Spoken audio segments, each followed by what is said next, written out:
ನಾರಾಯಣಂ ಗುಣೈಸ್ಸರ್ವೈರ್ತೀರ್ಣಂ ದೋಷವರ್ಜಿತಂ ಜ್ಞೇಯಂ ಗೌಣ್ಯಂ ಗುರುಂಶ್ಚಾಪಿ ನತ್ವಾ ಸ್ತೋತ್ರಾರ್ಥ ಉಚ್ಯತೆ.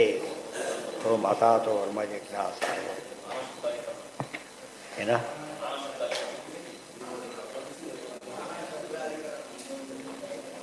ಹಾಂ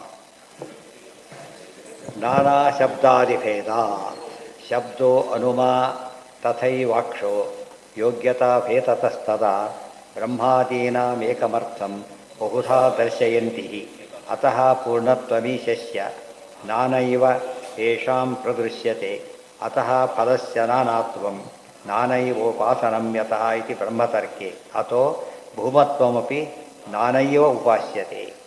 ಎಲ್ಲ ಗುಣದಲ್ಲಿ ಯಾವ ಶ್ರೇಷ್ಠ ಅಂತ ಹೇಳಿದ್ರು? ಪೂರ್ಣತ್ವ ಶ್ರೇಷ್ಠ. ಪೂರ್ಣತ್ವ ಇರಬೇಕು. ಉದಾಹರಣೆಗೆ 100% ಇದ್ದೀವಲ್ಲ, ಹಾಗೆ ಬರೀ ಪಾಸಾಗೋದು ಬೇರೆ, ಕ್ಲಾಸು ಡಿಸ್ಟಿಂಕ್ಷನ್ ಬೇರೆ, 100% ಬೇರೆ. ದೇವರಲ್ಲಿ ಪ್ರತಿಯೊಂದು ಹೇಗಿದೆ ಈಗ? 100%. ಅದು ಭಾರಿ ದೊಡ್ಡದು. ಆದರೆ ನಾನಾ ಶಬ್ದಾದಿಭೇದ, ಅದೇ ರೀತಿ ಶಬ್ದ ಅನುಮ, ಆದಿಶಬ್ದದ ಅನುಮ, ತಥೈವ ಅಕ್ಷ ಪ್ರತ್ಯಕ್ಷ ಅನುಮಾನ ಆಗಮ, ಮೂರು ಕೂಡ ಯೋಗ್ಯತಾ ಭೇತತಸ್ತದಾ ಬ್ರಹ್ಮಾದೀನಾಂ ಏಕಮರ್ಥಂ ಬಹುಧಾ ದರ್ಶಯಂತಿ. ಬ್ರಹ್ಮಾದಿಗಳಿಗೂ ಕೂಡ ಒಂದೇ ಶಬ್ದನೇ ಉಪಯೋಗಿಸೋದುಂಟು. ಆದರೆ ಪೂರ್ಣತ್ವದ ಪ್ರಶ್ನೆ ಬಂದಾಗ ಯಾರಲ್ಲಿ ಬರುತ್ತದ? ದೇವರಲ್ಲಿ ಮಾತ್ರ ಬರುತ್ತೆ. ಅತಃ ಪೂರ್ಣತ್ವಮೀಶಸ್ಯ ನಾನೈವ ಯೇಷಾಂ ಪ್ರದರ್ಶ್ಯತೆ. ಇವನ್ನೆಲ್ಲ ನೋಡಿದ್ರೆ ನಮಗೇನೋ ಅನಿಸುತ್ತೆ, ಅದು ನಿಜವಾದ ಪೂರ್ಣತ್ವ ಇರೋದು ಯಾರಲ್ಲಿ? ಪರಮಾತ್ಮನಲ್ಲಿ ಮಾತ್ರನೇ. ಅತಃ ಫಲಮಸ್ಯ ನಾನಾತ್ವಂ ನಾನೈವ ಉಪಾಸನಮ್ಯತಃ ಇತಿ ಬ್ರಹ್ಮತರ್ಕೆ ಅಥೋ ಭೂಮತ್ವಮಪಿ ನಾನೈವ ಉಪಾಸ್ಯತೆ. ಅಂದರೆ ಭೂಮತ್ವ ಕೂಡ ಅವ್ರ ಯೋಗ್ಯತೆ ತಕ್ಕಂತೆ ವೇರಿ ಆಗುತ್ತೆ. Very simple. ಅದು ಜೋರು ಮಳೆ ಬಂದಾಗ ಕೆರೆ ಫುಲ್ಲು, ಬಾವಿ ಫುಲ್ಲು, ಸಮುದ್ರ ಎಲ್ಲ ಫುಲ್ಲು, ಬಟ್ ಈಕ್ವಲ್ ಅಲ್ಲ, ಯೋಗ್ಯತೆ ತಕ್ಕಂತೆ ಫುಲ್. ಸೊ ಪ್ರತಿಯೊಬ್ಬರೂ ಕೂಡ, ಪ್ರತಿಯೊಬ್ಬ ಜೀವ ಕೂಡ ಮುಕ್ತಿ ಹೊಂದೋದಂದ್ರೆ ಏನು? ತನ್ನ ಪೂರ್ಣತೆ ಪಡೆಯೋದು. ತನ್ನ ಕೋರ್ಸ್ ಕಂಪ್ಲೀಟ್ ಅಂತೀವಲ್ಲ, ಹಾಗೆ ತನ್ನ ಪೂರ್ಣತೆ ಪಡಿತಾನೆ ಹೊರತು ಎಲ್ಲರ ಪೂರ್ಣತೆ ಒಂದೇ ಅಲ್ಲ. ಇವತ್ತು ಸರ್ಕಲ್ ಅಂದರೆ ಕಾಮನ್. ಅದು ಎಷ್ಟು ದೊಡ್ಡ ಸರ್ಕಲ್ ಇರೋದು ಸ್ಮಾಲ್ ಸರ್ಕಲ್ ಆಗ, ಬಟ್ ಸರ್ಕಲ್ ಎಂಬ ಹೆಸರು ಮಾತ್ರ ಏನಿದೆ ಈಗ? Perfect circle. ಅದು ಏರಿಯಾ ಡಿಫ್ರೆಂಟ್ ಆಗಿಬಿಡುತ್ತೆ. ಏರಿಯಾ ತೊಗೊಂಡ್ಬಿಟ್ರೆ ಕಂಪೇರ್ ಮಾಡೋಕ್ಕೆ ಬರೋದೆ. ಈ ಪೂರ್ಣತ್ವದ ವ್ಯತ್ಯಾಸ ಜನಕ್ಕೆ ಗೊತ್ತಾಗಲಿಲ್ಲ. ಬೇರೆ ಬೇರೆ ಪೂರ್ಣ ಆಗ್ತಾರೆ, ದೇವರಾಗ್ತಾರೆ ಅಂತ ತಿಳ್ಕೊಂಡ್ಬಿಟ್ಟು ಅಲ್ಲ. ಪೂರ್ಣತ್ವದಲ್ಲಿ ಏನಿದೆ? ನಾನಾ. ಪೂರ್ಣತ್ವದಲ್ಲೂ ಕೂಡ ವೈವಿಧ್ಯ ಇದೆ. ಅದು ಪರಿಪೂರ್ಣ ಅನ್ನೋ ಪದ ಅದಕ್ಕೆ ಉಪಯೋಗಿಸ್ತಾರೆ. ಪರಿಪೂರ್ಣ ಅಂದರೆ ಯಾರಿಗೆ? ಪರಮಾತ್ಮ ಒಬ್ಬನೇ. ಎಲ್ಲದರಲ್ಲೂ ಎಲ್ಲ ರೀತಿಯಲ್ಲೂ ಪೂರ್ಣನಾದ ಪರಮಾತ್ಮ ಒಬ್ಬನೇ. ಇವರು ತಮ್ಮ ಯೋಗ್ಯತೆ ತಕ್ಕಂತೆ ಪೂರ್ಣರಾದವರಷ್ಟೇ, ಪೂರ್ತಿ ಅಲ್ಲ. ಇತಿ ವಿಕಲ್ಪೋ ವಿಶಿಷ್ಟ ಫಲತ್ವಾತ್ವಂ ಅಯೋಗ್ಯೋಪಾಸನಾನಂತರಂ ಸಾಮಾನ್ಯಸ್ಯಾಪಿ ಕಶ್ಚಿತ್ ಉಪಾಸನ ವಿಕಲ್ಪೇನ ಭವತಿ ವಿಶಿಷ್ಟ ಫಲಾಪೇಕ್ಷೆಯ ಮುಕ್ತ್ಯರ್ಥಂ ಆತ್ಮಯೋಗ್ಯಂ ಹಿ. ಇನ್ನೊಂದು ಸಾರಸ್ಯ ಬಂತು. ಈಗ ಬಿಂಬರೂಪ ಅಷ್ಟೇ ಉಪಾಸನೆ ಮಾಡಬೇಕು ಅಂತ ಹೇಳ್ತೀರಿ. ಪರಮಾತ್ಮ ಬೇರೆ ರೂಪ ಉಪಾಸನೆ ಮಾಡಬೇಕೋ ಬೇಡವೋ ಅಂತ ಪ್ರಶ್ನೆ ಬಂತು. ಅದಕ್ಕೆ ಉತ್ತರ ಕೊಡ್ತಾರೆ, ವಿಕಲ್ಪ ವಿಶಿಷ್ಟ ಫಲತ್ವ, ಅದಕ್ಕೊಂದು ಅವಕಾಶ ಇದೆ ಅಂತ ಹೇಳ್ತಾರೆ. ಮುಕ್ತ್ಯರ್ಥಂ ಆತ್ಮಯೋಗ್ಯಂ ಹಿ ಕಾರ್ಯಮೇವ ಉಪಾಸನಂ. ಮುಕ್ತಿ ಬರ್ಲಿಕ್ಕೆ ಮಾತ್ರ ಯಾವ ಉಪವಾಸನೆ ಮಾಡಬೇಕು? ಬಿಂಬರೂಪನೇ ಮಾಡಬೇಕು, ಬೇರೆ ದಾರಿನೇ ಇಲ್ಲ. ಆದರೆ ನೃಸಿಂಹಾದಿಕ ಮನ್ಯಚ್ಚ ದುರಿತಾದಿ ನಿವೃತ್ತೈ. ನೃಸಿಂಹಾದಿ ರೂಪಗಳನ್ನು ಉಪಾಸನೆ ಮಾಡ್ಬೋದು. ಅಪರೋಕ್ಷ ಜ್ಞಾನಿಗಳು ಮತ್ತೆ ಮಾಡ್ಬೋದು. ಅಪರೋಕ್ಷ ಜ್ಞಾನಗೋಗ್ಬಿಟ್ಟಿದೆ ಆತನಿಗೆ. ಆಗಲೂ ಕೂಡ ಏನು ಮಾಡ್ಬೋದು? ಬಿಂಬರು ಉಪಾಸನೆ ಮಾಡ್ತಾನೇ ಇದ್ದಾನೆ. ನರಸಿಂಹ ರೂಪ ಇತ್ಯಾದಿನ ಮಾಡ್ತಾನೆ ಅವನು. ಯಾತಕ್ಕೆ ಅಂದರೆ ವಿಘ್ನ ಯಾವುದೋ ಬಂದುಬಿಟ್ಟಿದೆ, ಅದು ಪರಿಹಾರ ಆಗಲಿಕ್ಕೆ ಬೇಕಾಗಿದೆ, ಅದು ಮಾಡ್ಬೋದು. ಅದೇ ರೀತಿಯೇ ಇನ್ನು ಅಪರೋಕ್ಷ ಜ್ಞಾನ ಆಗಿಲ್ಲ, ಆಗಲೂ ಹಾಗೇನೆ ಬಿಂಬರೂಪನೇ ಆರಾಧನೆ ಮಾಡಬೇಕು ತಿಳ್ಕೊಂಡು, ಅದಕ್ಕಿಂತ ಮುಂಚೆ ಏನು ಮಾಡಬೇಕು? ಕೃಷ್ಣ, ರಾಮ, ನರಸಿಂಹ ಇತ್ಯಾದಿ ಉಪಾಸನೆ ಮಾಡಿಬಿಟ್ರೆ ನಿರ್ವಿಘ್ನ ಸಾಧನೆಯಾಗಿ ಮುಂದೆ ಅಪರೋಕ್ಷ ಜ್ಞಾನಕ್ಕೆ ಅನುಕೂಲ ಆಗುತ್ತೆ ಅಂತ. ನಮ್ಮ ಬಿಂಬರೂಪ ಗೊತ್ತಿಲ್ಲ ಆದ್ದರಿಂದ ಸುಮ್ಮನೆ ಇರ್ತೀವಿ ಅಂತ ಹೇಳಬಾರ್ದು. ಬಿಂಬರೂಪ ಗೊತ್ತಾಗ್ಲಿಕ್ಕೂ ಏನು ಮಾಡಬೇಕು? ಕೆಲವು ಇಷ್ಟ ರೂಪ, ಕೆಲವರಿಗೆ ಯಾವ ರೂಪ ಇಷ್ಟ ಅಂದರೆ ಅವರಿಗೆ ಇಷ್ಟ ಅಂತ ಅನಿಸ್ಬಿಡುತ್ತೆ, ಅದನ್ನು ಮಾಡ್ಬೋದು. ಗೊತ್ತಾ? ಇದು ರೂಪ ಅದಕ್ಕೆ ಆಚಾರ್ಯ ಮಠಗಳಿಗೆ ಕೊಡಬೇಕಾದ್ರೆ ಕೃಷ್ಣ ರೂಪ ರಾಮರು ಜಾಸ್ತಿ ಕೊಟ್ಟಿರೋದು. ಸಾಮಾನ್ಯ ರಾಮದೇವರು ಹೆಚ್ಚು ಕೊಟ್ಟಿರೋ ರಾಮದೇವರನ್ನ, ಹೆಚ್ಚು ಕೃಷ್ಣ ವಿಠಲ ಅಂದರೆ ಕೃಷ್ಣನೇ, ವಿಠಲ ಕೊಟ್ಟಿದ್ದಾರೆ. ನರಸಿಂಹದೇವರು ಕೊಟ್ಟಿದ್ದಾರೆ ಕೆಲವು ಮಠಕ್ಕೆ. ವರಾದೇವರು ಹಯಗ್ರೀವ್ಯವ್ರನ್ನ ಕೊಟ್ಟಿದ್ದಾರೆ. ಯಾತಕ್ಕೆ? ಬೇರೆ ಉಪಾಸನೆಯಿಂದ ವಿಘ್ನ ನಿವಾರಣೆ ಆಗಲಿ ಅಂತೇಳಿ. ಒಟ್ಟು ಫೈನಲಿ ಮೋಕ್ಷಕ್ಕೆ ಬೇಕಾದರೆ ಮಾತ್ರ ಬಿಂಬರೂಪನೇ ಆಗಬೇಕು. ಉಳಿದ ಪರ್ಪಸ್ಗೆ ಏನು ಮಾಡ್ಬೋದು?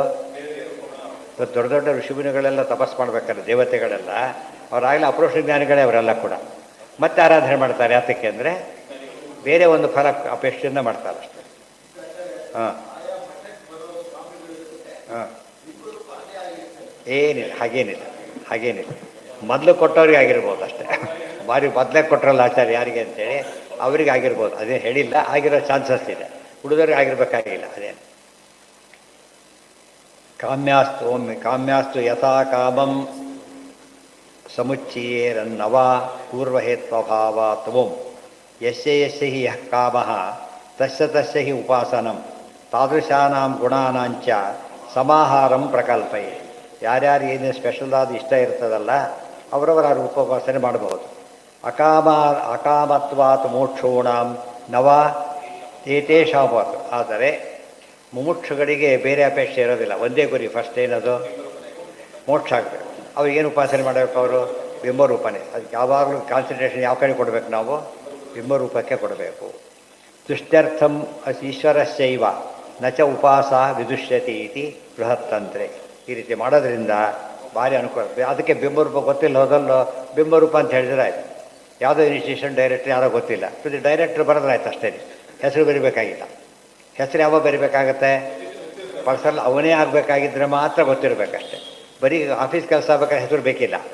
ಅವನು ಸೈನ್ ಮಾಡ್ತಾನೆ ಹೊರತು ಹೆಸರಿಲ್ಲ ಸೈನ್ನೊಳಗೆ. ಕೆಳಗೆ ಡೆಸಿಗ್ನೇಷನ್ ಇರುತ್ತೆ ಹೊರತು ನೇಮ್ ಇರಬೇಕಾಗಿಲ್ಲ. ಗೊತ್ತಾಯ್ತಾ? ಮುಖ್ಯ ಆ ಕೆಪಾಸಿಟಿ ಮೇಲೆ ಕೊಟ್ಟಿದ್ದಾನೆ ಹೊರತು ಆ ನೇಮಿಂದ ಕೆಲಸ ಆಗಿದ್ದಲ್ಲ. ಅದು ಯಾವುದರಿಂದ ಆಯಿತು? ಕೆಲವು ಹೆಸರಿಂದನೇ ಕೆಲಸ ಬೇಕಾದ್ರೆ ಏನು ಮಾಡಬೇಕಾಗ? ಅದಿರಲೇಬೇಕು.